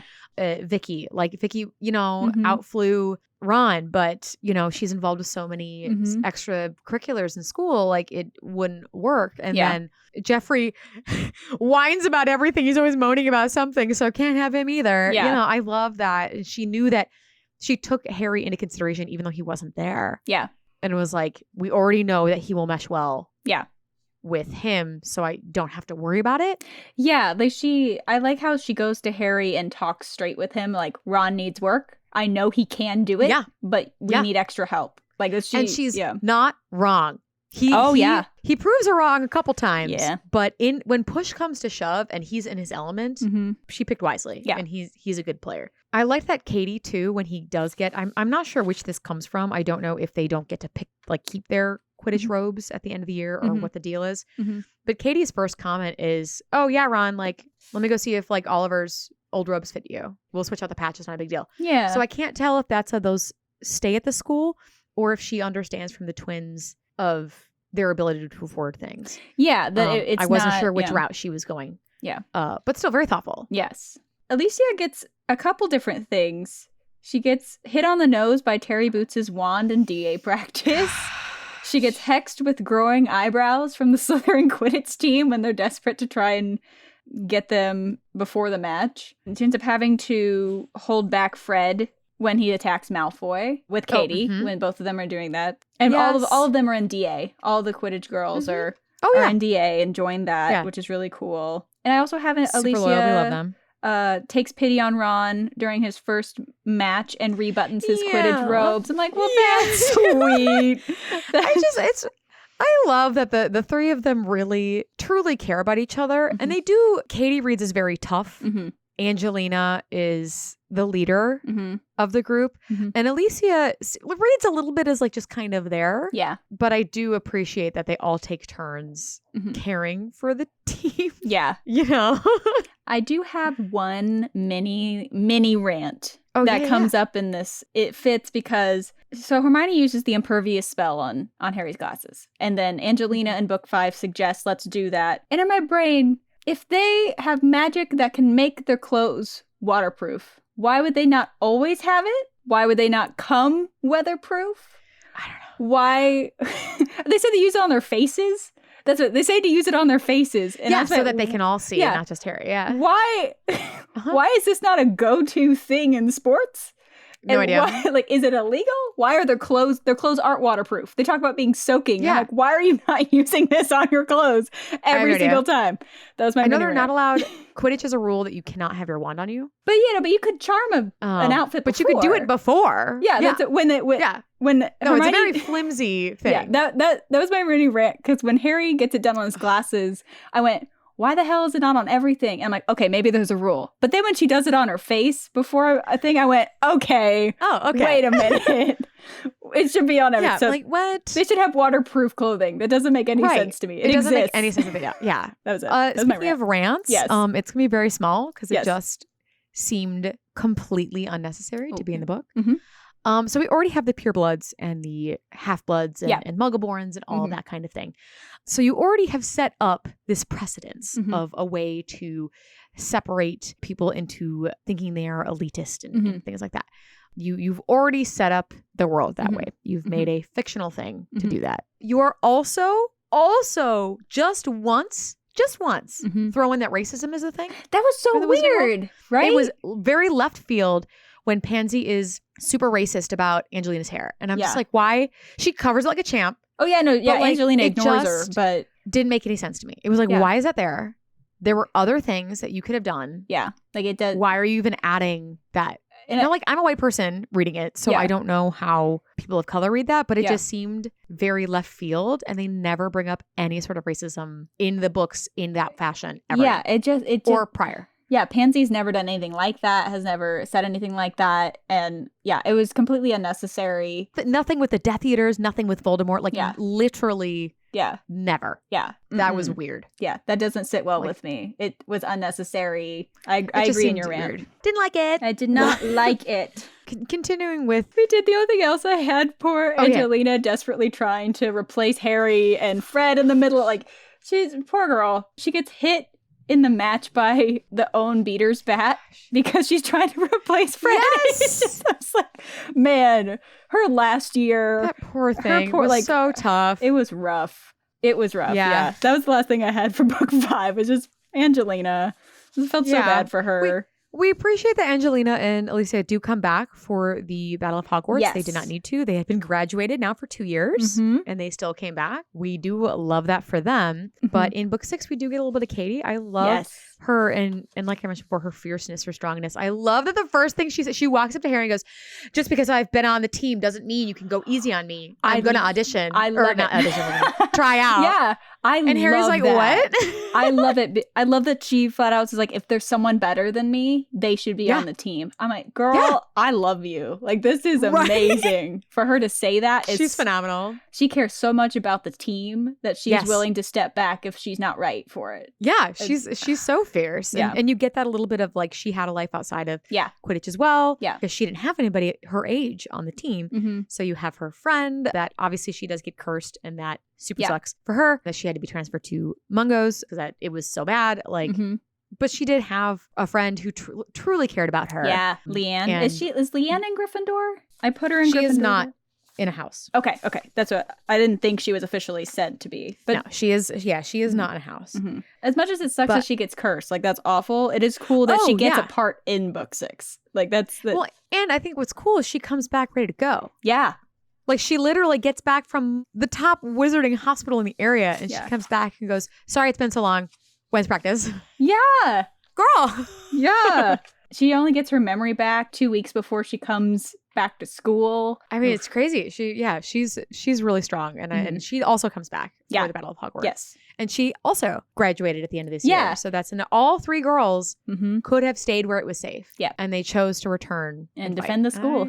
I love that. Yeah. The original chasers of Gryffindor are really great. I really love their dynamic, and I like their characters, and I think they all had their own personalities, but that they were a great unit together. And you had a girl group. Yeah. Which you didn't see as much. Yeah.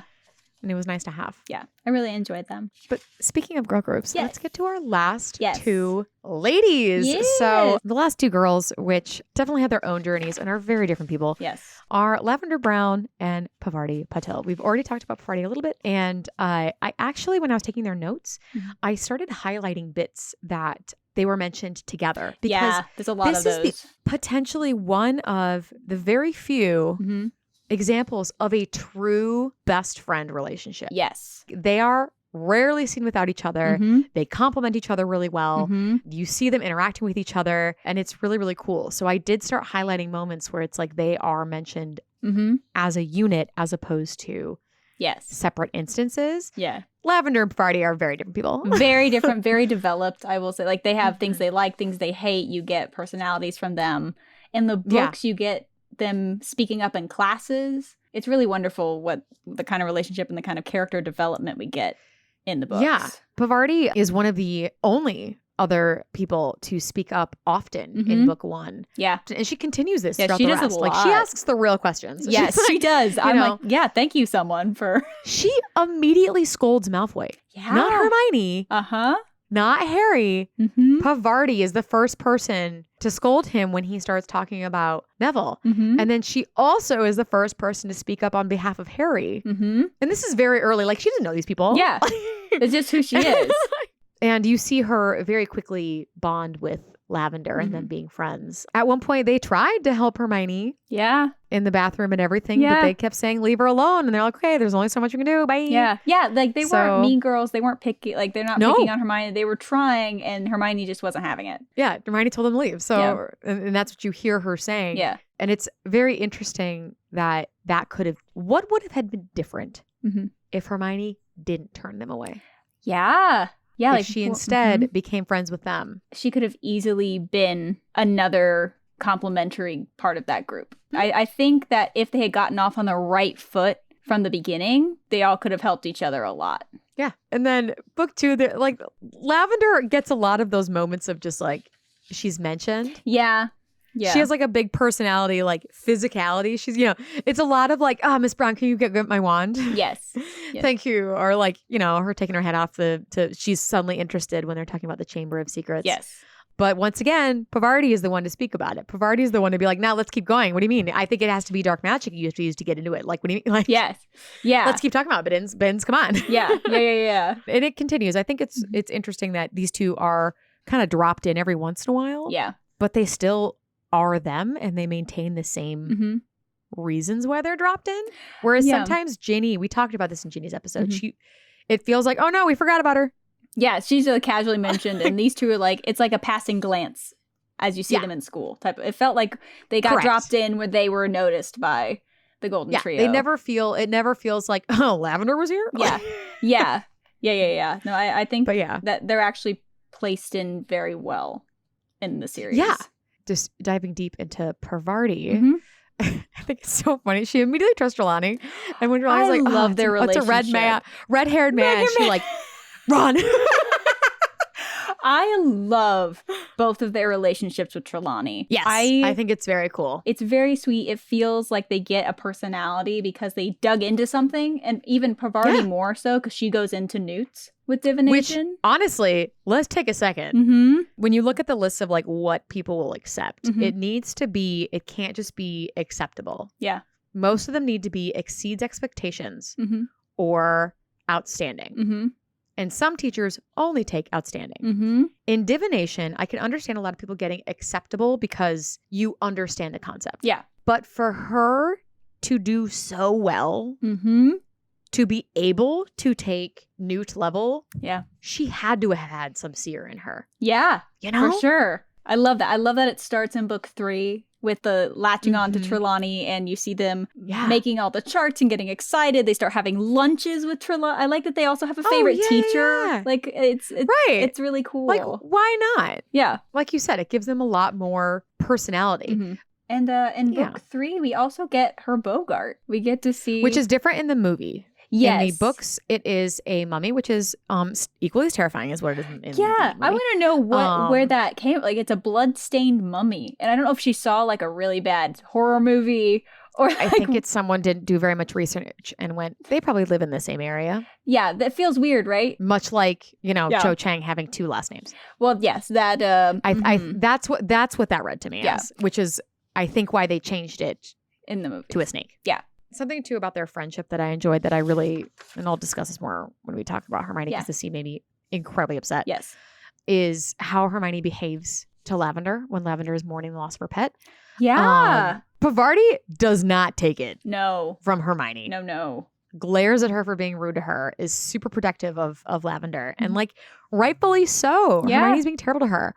And I love that it's just a bunny. Yes, it's important to her. So Pavarti's gonna be there for her, you know, and I think that's really cool. And now we're on to book 4. Okay, book 4. They're still close with Trelawney, and like you said, their relationship is really fun. I love that a lot. I love that she tried to like dress up for the new schools. I love that. With her like big old butterfly. When McGonagall's like, take that out, and like, it's an ornamental butterfly in her braid. Her be glam. Yeah, let her be glam. Yes. And here, here's their friendship where she's like, it sets the girls apart and are different, where she's like elbowing Lavender because Lavender is like outwardly giggling and loud. Yes. Whereas like Pavarti's keeping it together a bit. Yeah. And it's like, cut it out. But also, I get it. But like, cut it out. Yes. This is their biggest moment, the twins. Mm-hmm. And I know we talked about it from Padma's side. Yes. We talked a little bit about from Pavarti's side. Mm-hmm. But like, she truly, I don't think she was like, I have a crush on Harry. Yeah. I think it was one of those things that like, oh, yeah, I could have fun at a dance with you. Yeah. Like, this could be fun. Like, we'll see where this goes, you know?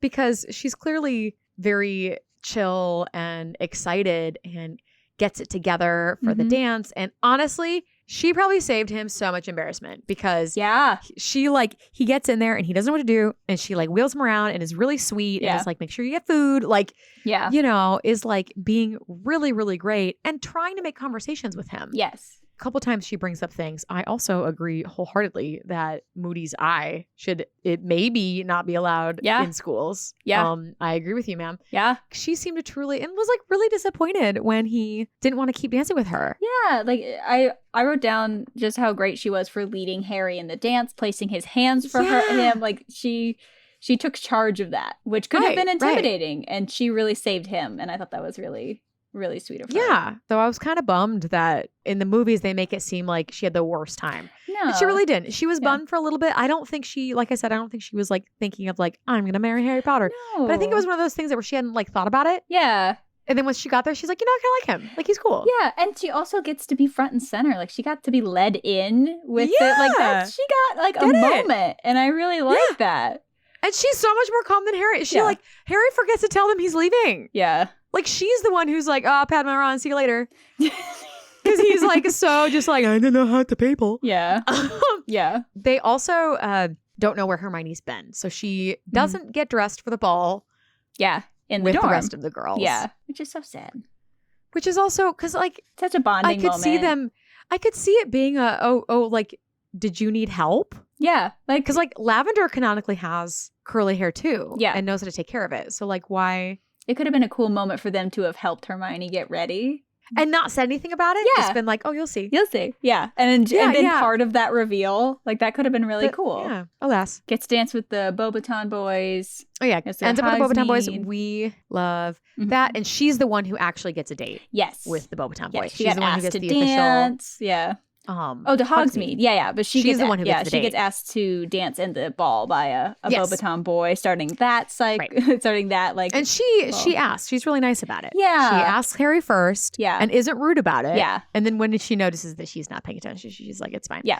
Because she wasn't that invested. She's, you know. It was a nice date. She got to, be a star of the show for a second. And... Yeah. And she there's still, even with the craziness and the drama of book 5, both Lavender and Parvati are like, yes, they may be talking about it, but they're both still very polite. Yes. To Harry when he's around. Regardless of what, it seems like Lavender and Parvati may be on different sides of that spectrum, but not far enough for them to be not friends. Yeah. Because Lavender does not believe Harry. Yeah. And whereas Parvati does to an extent because she's still at the school and she sticks up for him later and all those kinds of things. Yeah.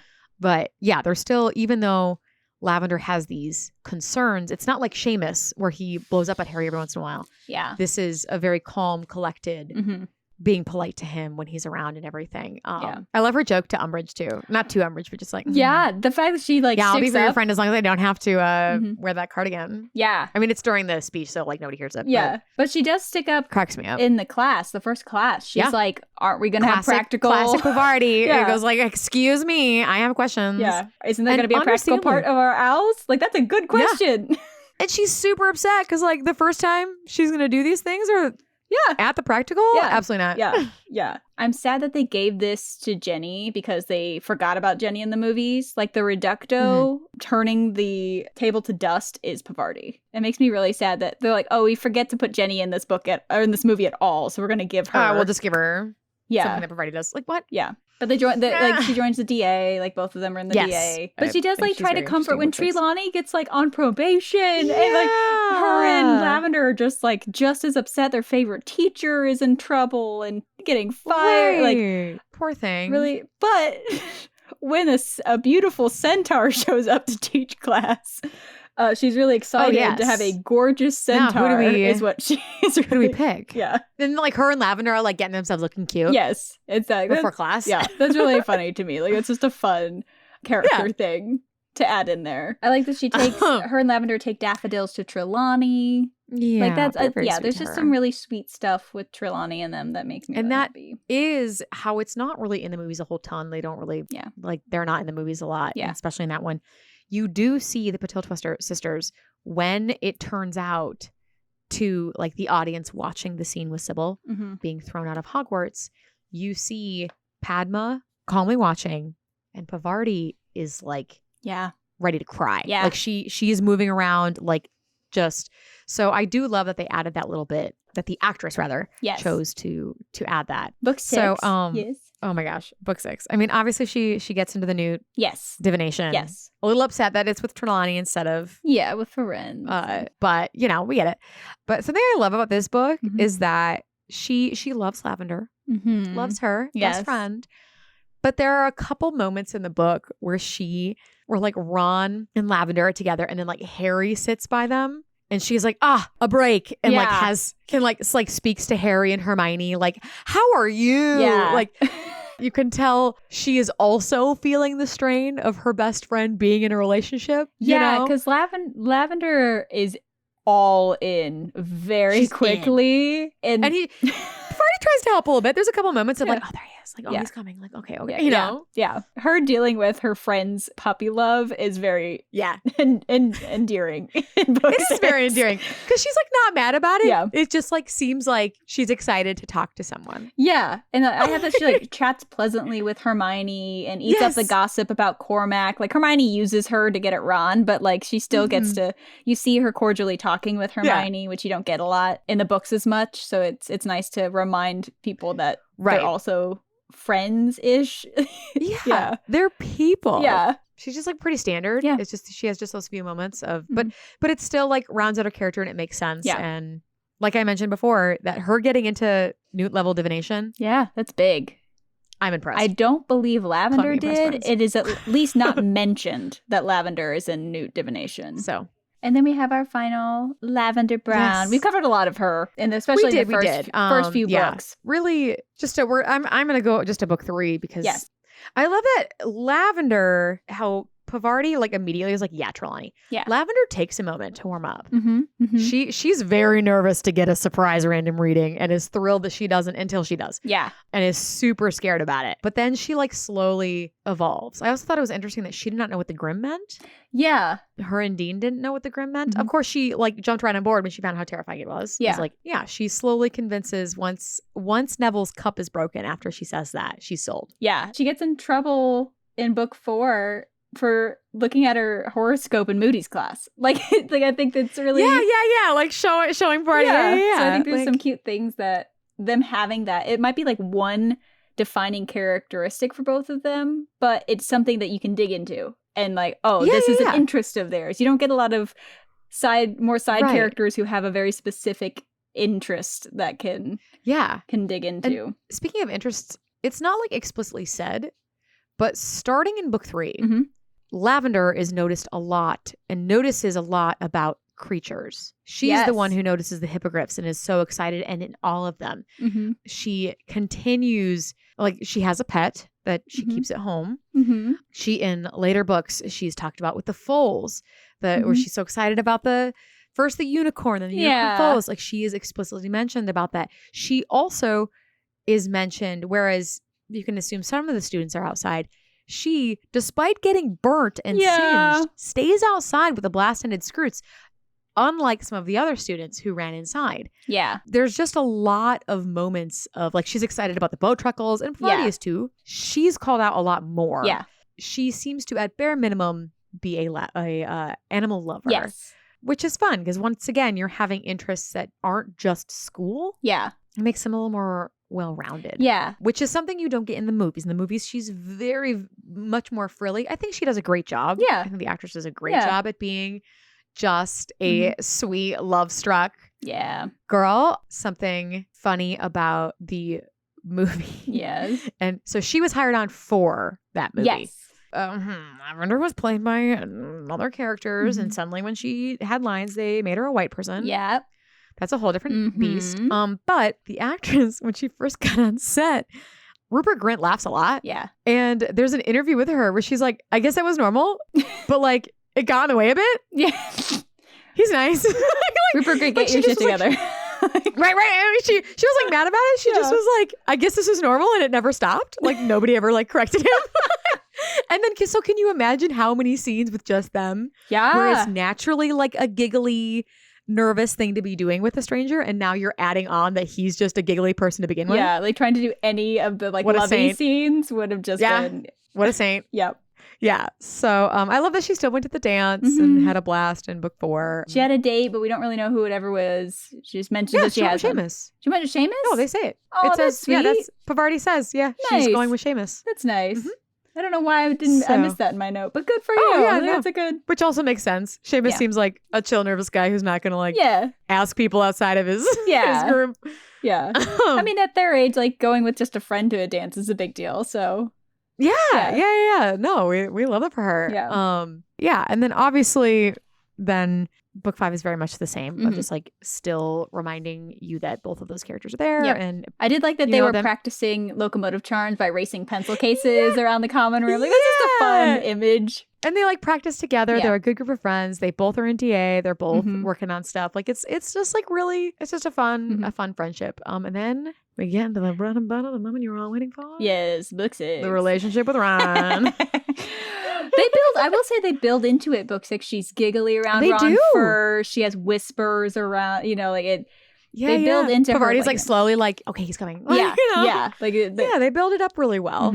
So I do like that. She publicly wishes Ron good luck at keeper like it's inserting herself into Ron's life. And she does a great job. It's very subtle and it feels very organic. Like it feels very real. Somebody with a crush. Yes. Unlike Romilda Vane, she truly likes him for him and wants to date him, which I think is exciting for Ron. I don't think he really thought of Lavender that way until she kissed him. And he's like, wait. And that's like Ron's biggest thing. Not kissing, but I mean like Ron likes to be and desperately wants to be different and important. Yeah. And so when Lavender comes at him that hard, he's like, yes. It's so like game on. Like for the beginning, he's like, yeah. And then poor Lavender it gets tiring. Loves so hard and so much. And I can't get over the fact she buys him a gold chain that says "My sweetheart" for Christmas. Oh my gosh, amazing! I feel like she does what like that like really young. This is what Yeah. boyfriends and girlfriends do. Yes. Like, this is what they do. I read this out of a magazine. Exactly. This is what boyfriends and girlfriends do. Yes. And like in the movies, they need to tighten it, so she's way more annoying. Yeah. But in the books, she didn't read that annoying to me. She was very understandable because Ron was enjoying her, but much like Ginny in this same book, he was also in love with somebody else. Yeah. And like kind of was trying to figure it out. Yeah. Right before they got together. So he wasn't as invested as her. Mm-hmm. And in the books, I think it is played off very, very well. Yeah. Of she's trying, she sees it happening, but doesn't totally know what's going on in his head. So she's like trying desperately to like cling to him. Yeah. And get him to stay with her. And he is just being like, maybe if I ignore her, she'll leave. Like, I feel so bad for her because she's trying so hard to be a girlfriend, and she has every right to be mad when no one tells her that her boyfriend is in the hospital, when no one tells her he's like, that is so sad. Yeah. Like, she's trying so hard to be a girlfriend and have a boyfriend, and she just gets ignored and pushed aside. And she has to know that there's something between Ron and Hermione. And it, because she does it a lot. Yeah. She's like, why are you with her? Yeah. Like, why? She just wants demands a boyfriend, and he's just not doing it. And I feel bad for her. Yeah, because in the books it's very understandable and very similar to it blows up a little bit bigger. Yeah, but very similar to Dean and Ginny. It's like just didn't work out. Didn't work out. It wasn't. None of them did anything super super wrong. Yeah, I wish Ron had like actually broken up with her sooner, because I think there would have been significantly less animosity. Yeah, it didn't read to me as like too much. It read like it read it like she was invested. Or 16. Yeah, she was invested. He really wasn't. It just didn't work out. Yeah, and did like a natural thing of like, oh, he's leaving, I'll bring him closer. Yeah, very much. And never did anything like super crazy to him or anything. Yeah, she just was trying to keep him alive, like with her. So obviously, it didn't make that. They're still civil. Yeah, at the end of the year. Yes. So. Yes. So they didn't end up in a horrible animosity thing after. It just didn't work out. It was a very teenage romance, which I enjoyed in it. And, she just didn't get treated the best because he wasn't ready for that. Yeah. So it just, I mean, he enjoyed her. Like, they had fun for a bit, but that was not what he wanted to do. Yeah. Now, we don't get her almost all in the last book, just that she's fighting. Yeah. There's two things about this that I have questions about. One of them is she is never declared dead. Yeah, I have a question. I looked up only assumed dead, because it's in the books. Yes. It's in the books as assumed dead. Yes. And in the movie, they make it a little more like, she's dead. Yeah. Because she's not even breathing, I think, in that last moment. Yeah, like she's attacked by Greyback. Greyback. Mm-hmm. And she's never mentioned again. Yeah. So canonically, we are not sure she died. There is no actual canon proof that like she did not survive. Yes. So, and that's interesting to me because that has sparked a lot of stuff. That sparked a lot of like, she's dead and didn't deserve to be. Yeah. Agree. Yeah. A lot of like, where is she now? If she survived, is she a werewolf? Yeah. Like just like a lot of fandom headcanon stuff has just like swirled around Lavender. One of the big unanimous comments about that is that she deserved better. And I agree. I agree too. But another thing that she did deserve better about that moment is I cannot believe. So they've already like whisked away Malfoy. Yes. For like this, Ron is like ready to just kill Malfoy himself. Yeah. He's like, this is the second time we've saved you and risked our butts for you tonight. Like he's like so mad. And I get that. I get that Malfoy's annoying. Like that makes sense for that moment. Yes. But for Hermione just to like flick Greyback off of her and then Trelawney comes in, which I thought was very cool. Yes. It was Hermione got Fenrir off of her. Yes. With a spell, and then Trelawney came and clocked him in the head with a crystal ball. Oh, I love that. But it's somebody who was really important to her, Trelawney, and then somebody who had angst prior. Yeah. But they just move on. They don't comment on it. Nobody comments on it. Yeah. Like, you're telling me that somebody you shared a room with for 6 years gets attacked? One of, two of you shared, and you're witnessing her being murdered, just mauled by a werewolf. Yeah. And you're just gonna leave it. He's not pointing a wand at her. Yeah. You're just gonna leave it. He's gonna mauling let her. Mm-hmm. And you're not gonna.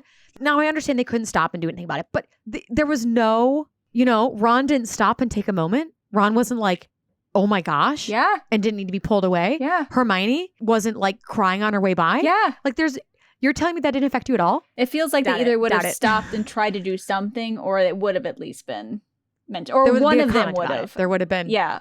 Yes. Like, Something. There would have been something of, we just witnessed this girl we grew up with. Yeah. Being mauled. Yeah. Like Fred doesn't even get that. Yeah. Fred just gets a rogue spell. Mm-hmm. Mm-hmm.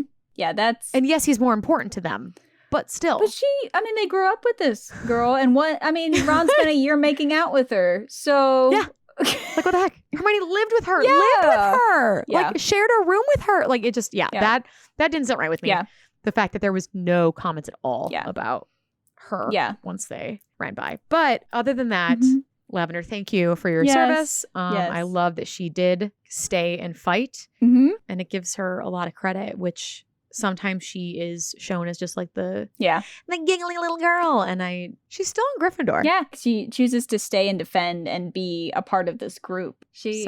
Parvati and her friendship is really great. I love having the girlfriends there. That's really cool. It's so nice to have. Mm-hmm. And to see them grow honestly, and be together and experience life together. And it's nice. Yeah. I really enjoy that part of the book that you don't really get in the movies because you don't have time. No, you don't have time. Yeah. And I understand. But I do think they did them very well. Yes. Of what, honestly, all of these girls that are even given chances in the movies, they are still themselves. Yes. So I know this has been a journey that we've busted through so many students. Yeah. Thank you for being here. Yes. We're so excited to get through all of these ladies and cover all the different houses too. Yes. Yes. I'm glad we got to learn a little bit about each house, and then it'll help when we're moving into the teachers and later in the season. And it's really fun because there are so many students that get moments and get backstories and get character development in the books that there's just not time in the movie. So it was really cool to learn about them and what happens to them in the books. So I'm really happy that we covered them, and we did our best to cover as many as possible, even if they just had a line.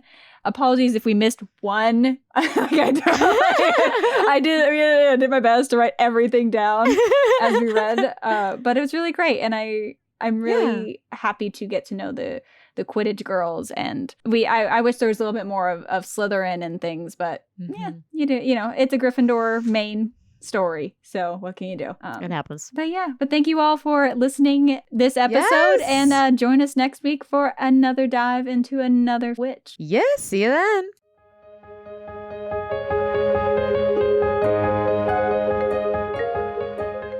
Thank you so much for joining us for this episode of Damsels in Dialogue. Tune in next week as we take a dive into the sisterly bond of Lily Potter and Petunia Dursley, along with the incredible wisdom and strength of Hogwarts Transfiguration teacher Minerva McGonagall. If you enjoyed listening today, we'd love to have you subscribe to this podcast and share with friends. If you really enjoyed our discussion, you can find more behind-the-scenes content, a peek at our research notes, and even entire bonus episodes on Patreon. Each month, we release a full after-hours episode where we will discuss each movie adaptation and don't hold back. You can reach us on social media. Links to all our platforms can be found in our About section. Until next time, this has been Damsels in Dialogue. Have a nice day. And fuck TERFs. This podcast episode is sponsored by Orchard Works. You can find them in 2 locations. Their online shop, orchardworksct.com, or their storefront at 13 Furnace Ave, Stafford Springs, Connecticut. Damsels in Dialogue is produced by Hello Out There Audio, part of Hello Out There Productions.